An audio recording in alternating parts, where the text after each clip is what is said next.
자, 그 다음에 87쪽 신해품 목자 한번 잠깐 살펴볼까요? 성문대중의 환희, 그 다음에 궁자의 비유, 또 유명한 그 궁자 비유가 있습니다. 궁자 비유의 의미 있고, 그 다음에 개성으로 거듭설하다.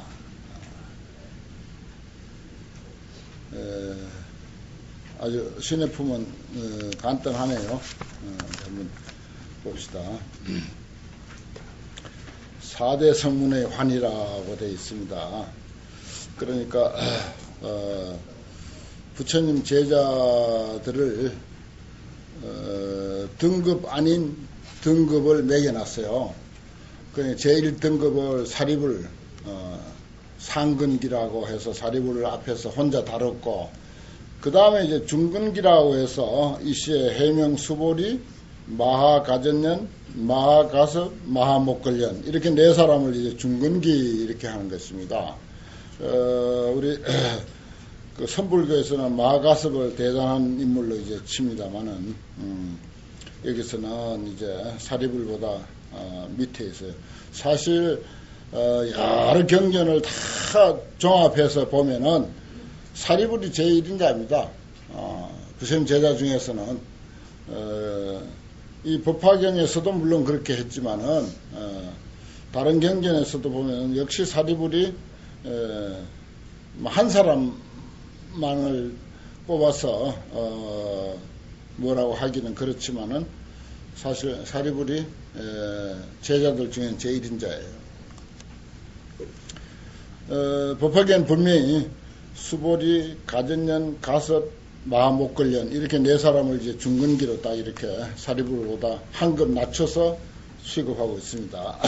그들이 종불, 소문, 미문, 미정육부, 부처님으로부터 일찍이 있지 않던 그런 법과, 그리고 또 세존이 사리불에게 최상의 깨달음에 대한 숙이 주는 것을 듣고 발희의심하여 희유한 마음을 내가지고서 환히 용약하며 적정좌기에서 정이복하고 옷 매무새를 가다듬고 편단우견 오른쪽 어깨를 이렇게 드러내죠. 우리 가사도 오른쪽 어깨가 드러났지 않습니까? 이것은 이제 편단우견하고 우설착지 일심합장, 이건 편단우견이 첫 의미하는 바가 그 진실을 드러내는 그 인도 예법입니다. 누구에게 말할 때 옷을 오른쪽 어깨를 싹 이렇게 밖으로 드러내고 말하는 것은 나는 목숨을 걸고 진실만을 말하노라 하는 뜻이랍니다. 혀를 내는 것도 마찬가지예요. 혀를 내는 것도 저기 어디 더운 지방에 무슨 종족들도 이제 혀를 내고 말할 때가 있죠. 그것도 이제 진실만을 말한다는 뜻이랍니다. 웃을 착지하고 일심합정하고 곡궁경례하며 처망전환하고 이 백불안하사대 아등 그 성지수하여, 우리들은 스님들 중에서 우두머리에 거해서 연병 휴매라, 나이도 아울러서 늙어서 휴매는 늙었으면 자위기도 열반이라, 그리고 스스로 말하기를 이미 열반을 얻었다라고 이미 얻어서 무소감입니다. 더 이상 공부할 것이 없다 이렇게 여기는 거예요. 그래서 불부 진구 안욕따라 삼맥삼보, 더 이상 안욕따라 삼맥삼보리에 진구하지를 않아.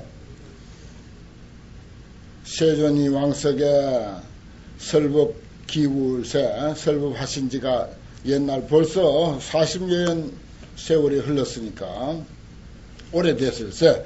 아시 제조하여 우리들이 그때마다 자리에 있어서 신체 피해하여 몸은 피곤하고 게을러서 다만 생각하는 것이 중요합니다.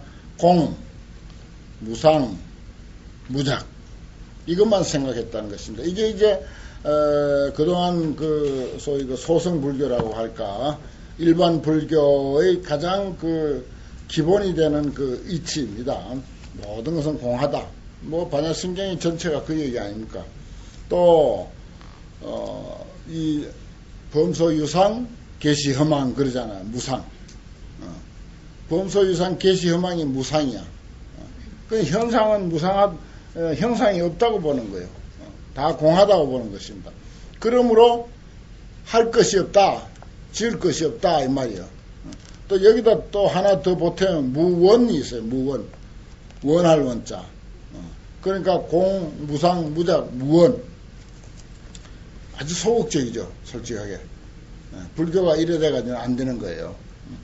그래서 스스로 게으름도 나고 나이도 들었고 솔직하게 뭐 한 40년 동안 공부도 했고 그래서 늘 생각하기를 공도리, 무상한 도리, 무작의 도리 이런 것만 생각을 하고 보살법인 유희신통 정불국토 성취중생 요 세 구절 줄 거야 돼요. 유희신통 정불국토 성취중생 이게 말하자면 우리 불교가 세상에 해야 할 일입니다. 그게 보살법이라고 했죠. 보살법인 유희신통 유희신통이라고 하는 것은 이거 역시 불법을 홍포하는 일입니다. 불법을 홍포하는 무슨 신통을 부린다는 뜻이 아니고 불법을 홍포하고 그래서 정불국토 세상을 정화하는 거 세상에 회양하는 거. 그래서 불교가 이 땅에 있어서 세상에 뭔가 좀 달라지는 거. 도덕이 달라지고 질서가 달라지고 정직성이 달라지고 성실성이 달라지는 거. 이게 정불국토예요. 그리고 또 궁극적으로는 모든 중생들을 전부 성취시키는 거.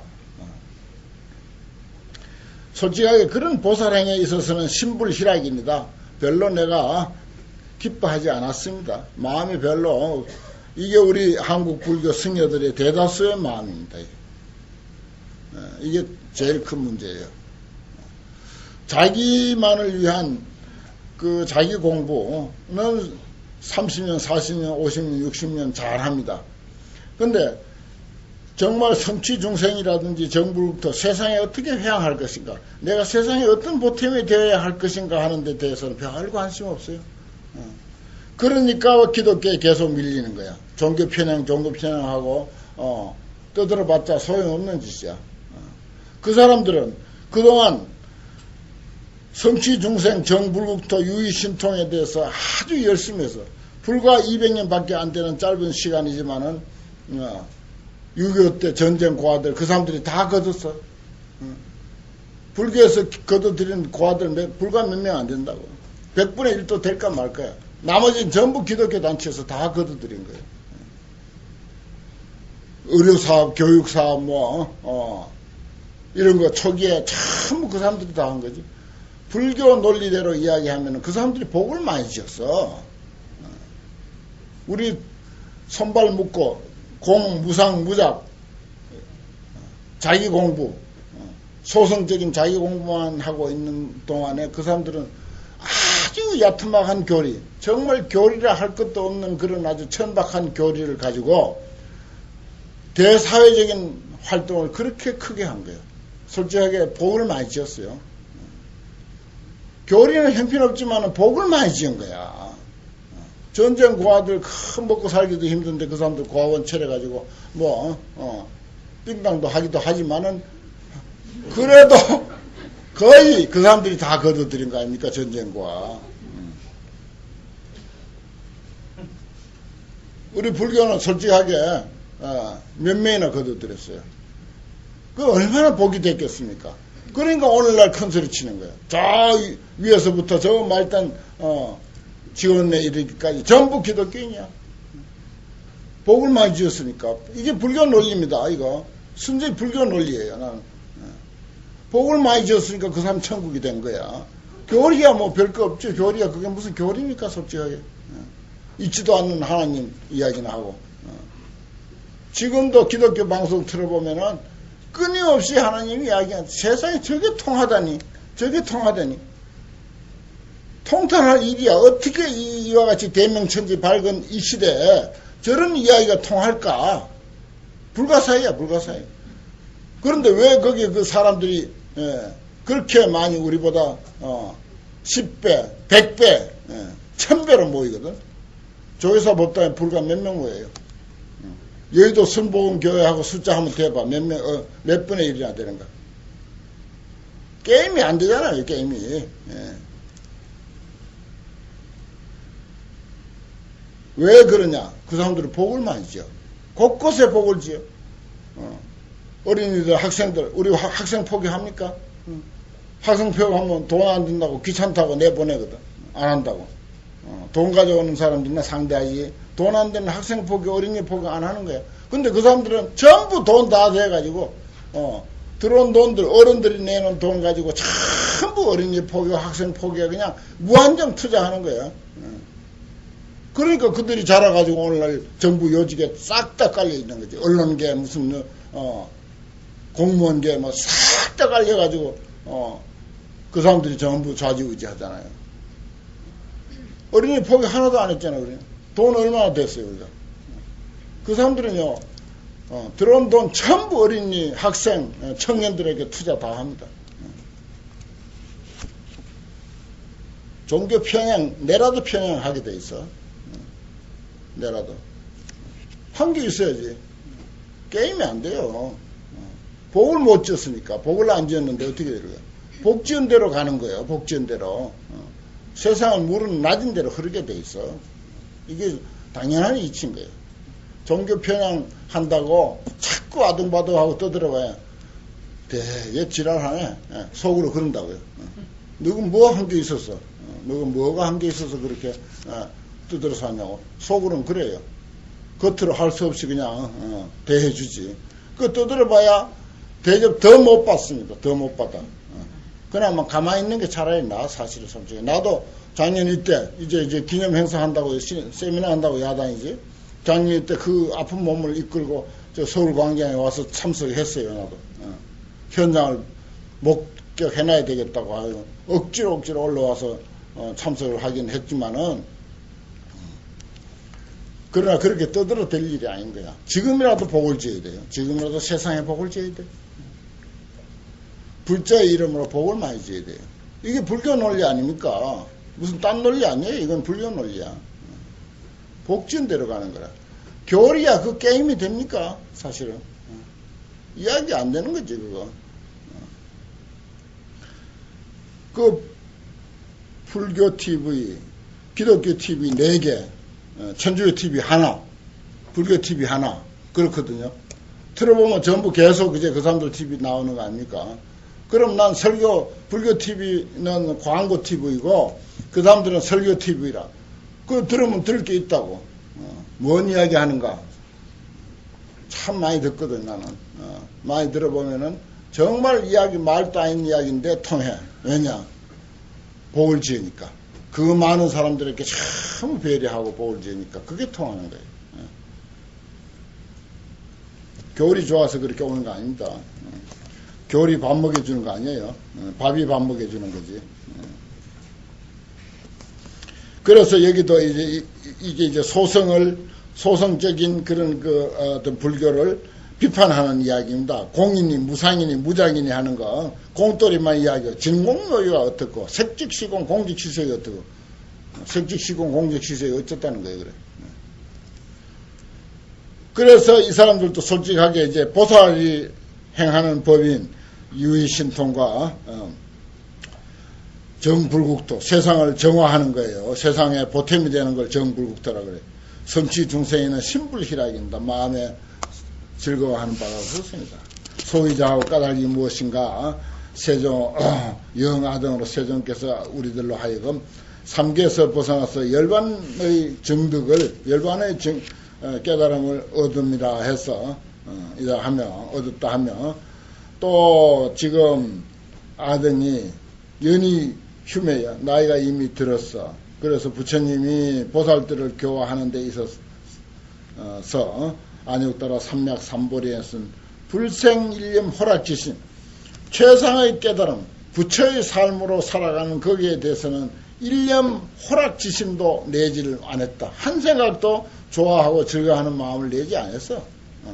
보살행은 뭐 말할 것도 없고 부처의 경지는 더 말할 것도 없이 일념도 한순간도 좋아하는 마음을 내지 않았다. 이 솔직하게 고백하는 거예요. 이 사제성문 가전년 마가서 못 걸린 수보리 같은 이런 사람들이. 아등이 지금 부처님 앞에서 문수 성문 안욕 따라 삼약 삼보리기 성문으로서 최상의 깨달음에 대한 숙이 주는 것을 듣고 심환희하여 마음이 매우 환희해서 더 미정윤이다. 미정윤을 얻었습니다. 불의어금에 지금에 있어서 호련히 등문 희우집을 화사없고 희우한 법을 듣고는 심자 경행하여 깊이 스스로 아주 경사스럽고 다행하게 여기서 대설리를 얻은 것입니다. 얻은 것이라고 말할 수는 없습니다. 사실은 옛날에도 그런 본문을 했었는데 그걸 비단마 듣지 않았다 하는 것입니다. 우리가 뭐 보살행, 부처의 산 뭐 처음 듣나요? 처음 들은 건 아니지. 근데 마음 깊이 귀담아 들어지지가 않은 거야. 신불희락에 관심 없어. 관심 없어. 뭐 어떻게 되든지 뭐 종교 편향이 왜 그래 되는 건지 전혀 그저 자기 그저 이렇게 돌아오는 것만 계산하고 그저 해제비 타령이나 하고 뭐 대중공양 타령이나 하고 그저 그래 세월 보내는 거지. 그 많은 인력, 그 건강하고 혈기왕성하고 무슨 일이라도 나가서 아주 잘할 수 있는 그 젊고 혈기왕성하고 건강한 힘과 체력을 그렇게 사장시키는 거예요. 참 너무 아깝죠. 차라리 땅이라도 파든지 어디 가서 아무 소득이 없는 거예요. 그래서 그 전에 내가 간혹 이제 대만의 정음스님 이야기를 하는데 그 스님의 선지식은 수녀야. 수녀하고 교리 문답을 하다가 그 좋은 교리 가지고 세상에 무슨 보탬이 됐습니까? 이러더라는 거야. 세상에 무슨 보탬이 됐습니까? 불교 교리 들어보면 천주교에서는 뭐 듣도 못한 그런 교리를 이야기하는 불살생하는 곤충, 미물, 파리, 모기 한 마리도 우리는 죽이지 않는 그런 대자 대비를 부처님은 가르쳤다. 그리고 뭐 교리가 얼마나 심오하고 고전합니까? 그 수녀들이 마지막에 일어나면서 그 좋은 가르침 가지고 세상에 한 일이 무엇입니까? 이러더래.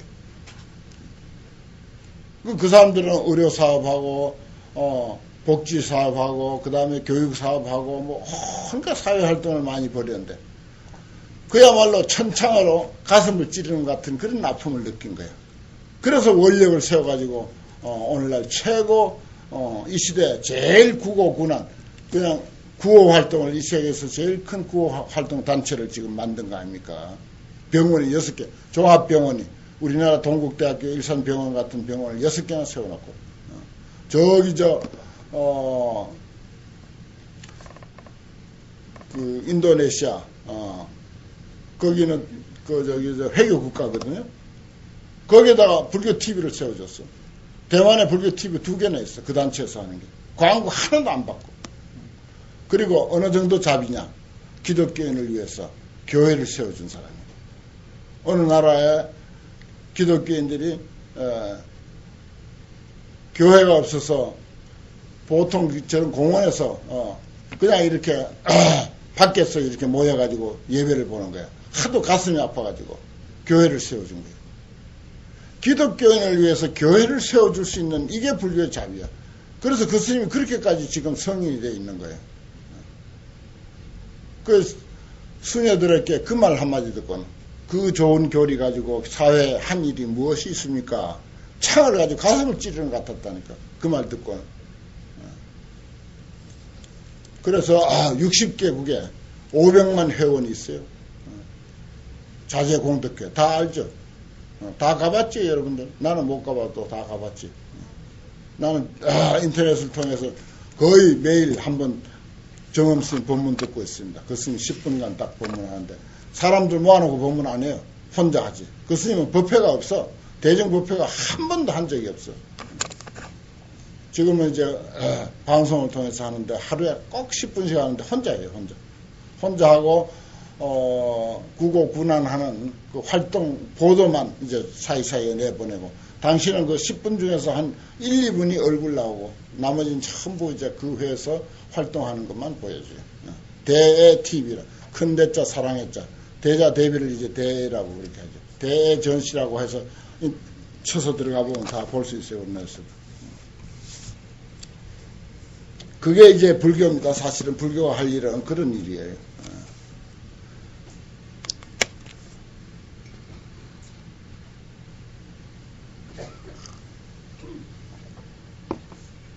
그 이제 그런 것을 여기서 이제 4대 성문이 고백하는 것입니다. 그 다음에 이제 궁자의 비유, 이게 유명한 비유죠. 부자가 서로 헤어짐. 이것도 이제 내가 이야기로 이제 하겠습니다. 옛날에 어떤 아버지가 아들을 하나 뒀는데, 아들이 아주 어릴 때, 한 2~3살 됐을 때 집을 나갔어요. 그래서 아버지는 아들 찾으러 돌아다니다가 찾다 못 찾아가고 어느 도시에 말하자면 정착을 했어, 아버지는. 그래서 어떻게 살라고 돈을 벌어갖고 아주 거부장자가 돼버렸어. 그런데 이게 아무리 거부장자가 되니 뭐하나.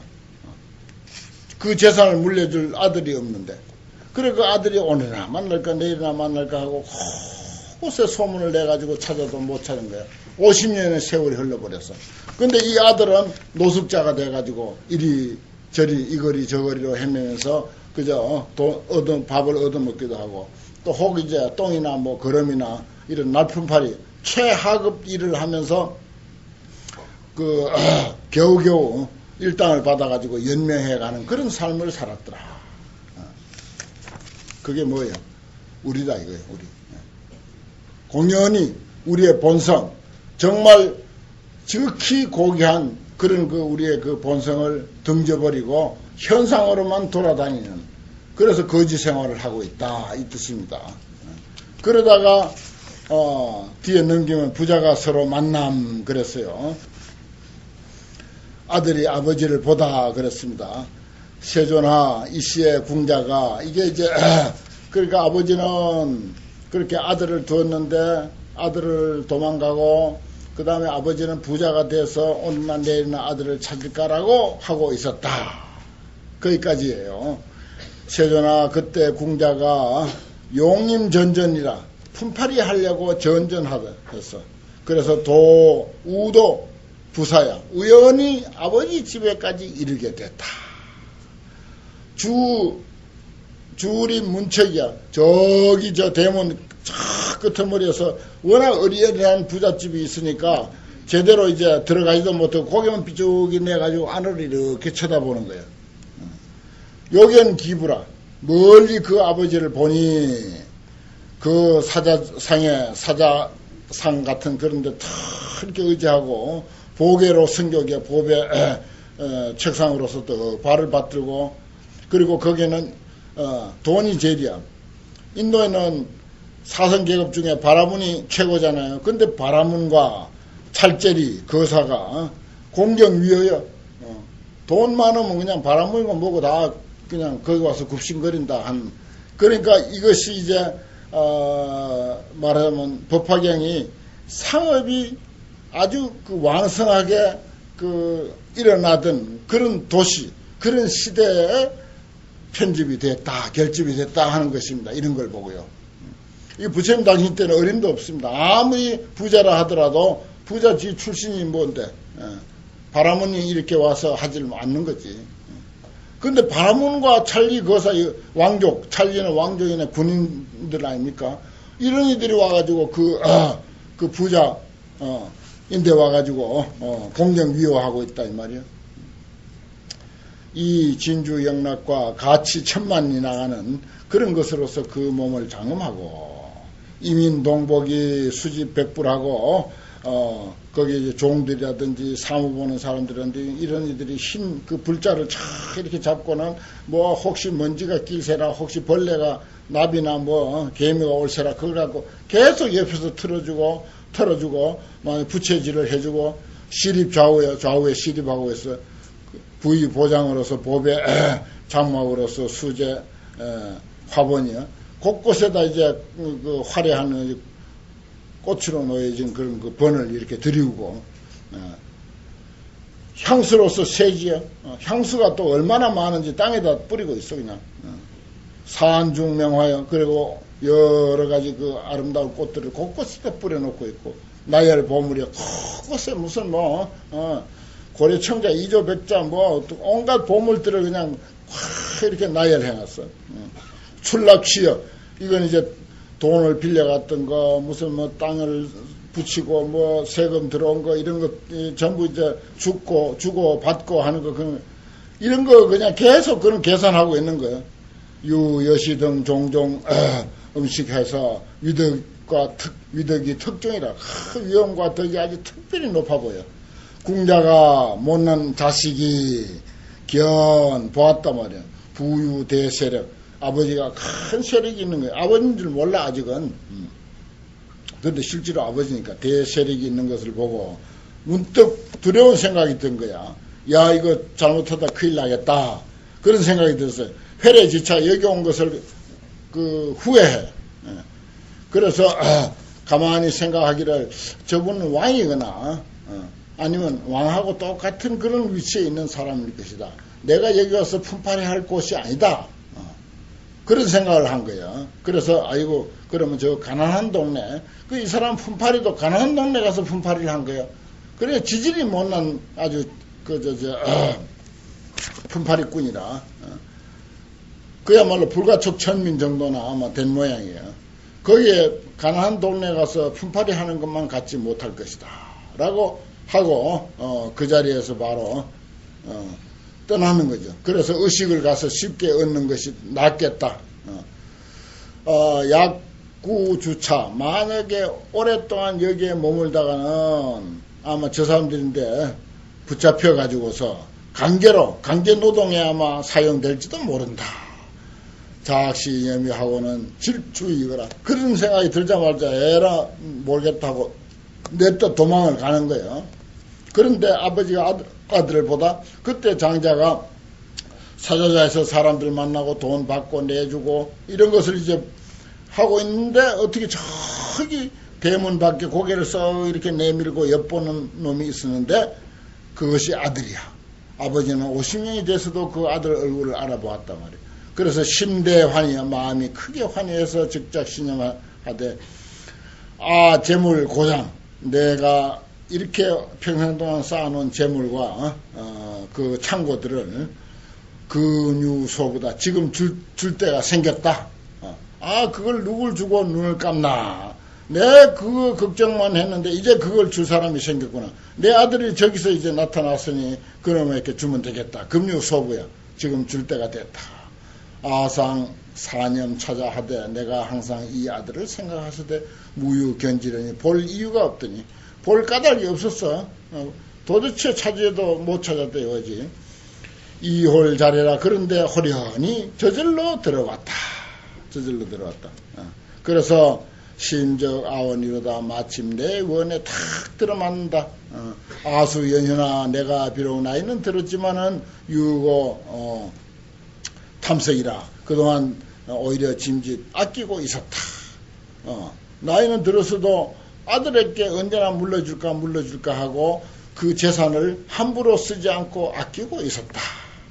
그러다가 저 아들에게 몽창 다 물려줬다. 이건 뭔 말인가 하면은 그동안 불교라고 해서 많은 가르침을 폈지만은 정작 다 물려주진 않았다. 법화경에 와서 내가 다 물려주게 됐다. 그 뜻이에요.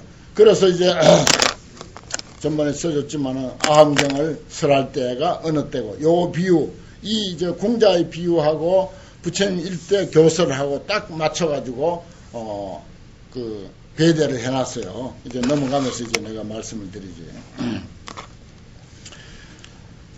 그래서 아들이 기절하다 했죠. 즉견방이나 옆에 사람을 곧 보내가지고 급히 그 사람을 데려오느라 이시의 사자가 질주 왕차게 빨리 달려가가지고 그놈을 딱 잡았어. 아들이 경악이야. 그리고 칭원 대환이 왜 나를 붙드노 살려주시오 하고 크게 부르짖는 거라. 아불상봉에 나는 잘못한 게 없습니다. 잘못한 게 없습니다. 하위 견찼고 뭐 때문에 나를 잡느냐. 그러니까 뭐라고? 사자가 집지 유급이야. 아니 부자가 주인이 니를 잡아오라고 했는데 놓치면 이제 또 심부름꾼으로서 의무를 다하지 못하는 것이니까 더 이제 강하게 잡는 거예요. 그래갖고 억지로 강견장환이야. 억지로 끌고 이제 오는 거예요. 우씨의 궁자가 자녀 무죄해야 스스로 죄가 없는 것을 생각하고는 내가 만약에 잡혀서 가둬지게 될 것 같으면 차필정사 난 죽었다 말이야. 틀림없이 죽었다. 그리고는 이제 더욱더욱 두려운 생각이 드는 거야. 아, 이놈들은 와서 끌고 가지. 난 아무 죄가 없지. 야, 큰일 났다 싶거든. 그러니까 생각할수록 더 이제 겁이 나는 거야. 황포해서. 전갱황포해서 민절벽지야. 그만 기절하고 말았다. 기절하고 말았다. 이게 이제 궁자경악 화엄시. 부처님이 화엄경을 설할 때 말하자면은 아무도 알아듣는 사람이 없었다. 최초 화엄삽지를 깨닫고 나서 부처님이 깨달음의 경지를 아무런 방편 없이 그대로 드러내 보인 것이 화엄경이다 그러잖아요. 그럼 여기 이제 못난 아들이 말하자면은 아버지의 심부름꾼이 잡으러 데리러 왔을 때 놀래가지고 그만 기절해 자빠져 버리는 거. 우리가 화엄경 같은 그런 그 높은 경전을 처음 대하면 이게 도대체 뭔 소린가? 그런 생각이 드는 거죠. 그와 똑같은 것이다. 여기다 배대를 하는 겁니다. 그래서 이제 할 수 없이 이제 아버지가 부요견자고 아버지가 멀리 그 자식을 보고는 심부름꾼에게 말하기를 불수차이니 이 사람 내 필요 없다. 내가 잘못 딸고 데려오라고 했는데 그 사람 필요 없다. 물, 강, 장례 억지로 데려오려고 하지 마라. 그리고 냉수를 가지고 쇠면 얼굴에다 뿌려가지고 깨어나게 해라. 아예 기절해 자빠졌으니까. 막부여 여하라. 더 이상 여인데 이야기하지 마라. 소유자호 부지 기자 지열하열이라. 아버지는 안다 말이야. 그 아들이 뜻과 생각이 하열해. 너무 궁하게 살고 거지 노릇만 평생을 했으니까 너무 생각이 쪼그러들었어. 그래서 자지 혹이는 스스로 아주 부호와 귀한 것은 위자 소난이라. 아들의 아주 어려워한 바라. 저 부잣집에 한 번도 근처도 어리되지 않은 그 세상에 강한병이 정말 못난 사람으로 그렇게 살았으니까 심지시자하고 이 아들의 사정을 알고는 이 방편으로서 불어 타인 우시 아자라. 저 사람이 내 아들이라고 말하지 않았어. 아들이라고 하면 문제가 생기니까 하고 또 그 집 재산을 노리는 사람은 아들이 나타났다 하면은 어떻게 해서 아들을 해쳐버리는지. 아직 그 아버지는 자식이 없다는 거 세상에 다 알지. 재산은 많지. 그 집사들이 여럿인데 자기에게 돌아올지 누구에게 돌아올지 그것만 지금 눈이 벌겋게 해가지고 있는데 아들이 문득 생겼다 하면 그거 큰일 나죠 이게. 그래서 아들이라는 말 안 했어요. 사자 의지하되 심부름꾼에게 말하기를 심부름은 아금 방녀 내가 지금 심부름꾼에게 이제 그래 시킨 거죠. 너를 놔준다. 수의소치하라. 네 가고 싶은 대로 가라. 그러니까 이제 궁자가 그때서 깨어나가지고서 환희해가지고 더 미정리를 기분 좋다고 해가지고서 종지이기라 자리에서 일어나가지고서 가난한 동네로 이제 가서 의식을 구하는 거야. 그전처럼. 세상에 참. 그 아버지, 천하에 제일 가는 아버지를 만나고도 아버지를 보는 눈이 없어서 그렇게 됐다 하는 것입니다. 이게 이제 우리의 실정이죠. 우리의 처음 이제 불교에 대해서 정말 부처님의 법은 정말 훌륭한 법이 있는데 어디 가서 저기 대웅전도 안 와요. 산신가에 가서 그저 겨우 대웅전 겁이 나거든. 산신가에 가서 겨우 절석자리 하고는 그냥 가는 거야. 칠성가에 나가서 절석자리 하고 그냥 가버려. 그와 같은 처지야 이게.